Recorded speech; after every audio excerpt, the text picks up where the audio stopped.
Hello everyone, welcome back to my channel. তো আজকে আমি একটা নতুন জিনিস করব, সেটা হলো লিপ বাম আর্ট। তো চলো শুরু করা যাক। তো প্রথমেই আমি বোর্ডটার ওপর একটা হালকা করে পেন্সিল দিয়ে ডিজাইন করে নিয়েছি।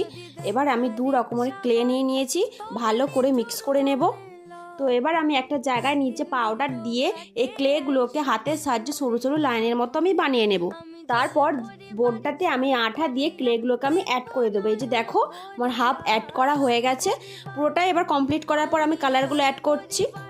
তো এতে আমি yellow, red and blue colour add করব। এই যে দেখো, আমার কালারগুলো অ্যাড করা পুরো কমপ্লিট হয়ে গেছে। এবার এতে আমি নানান ডিজাইনের মিররগুলি অ্যাড করে দেব। এই যে দেখো, আমার মিররগুলি অ্যাড করা হয়ে গেছে। তোমরা কিন্তু জানাতে ভুলো না কেমন হয়েছে। জানি অতটাও ভালো হয়নি, ফার্স্ট টাইম করলাম তো, ও করতে করতে ঠিক ভালো হয়ে যাবে। তোমরা কিন্তু কমেন্ট করে জানাতে ভুলো না কেমন হয়েছে। তো চলো, দেখা হবে পরের কোনো ভিডিওতে।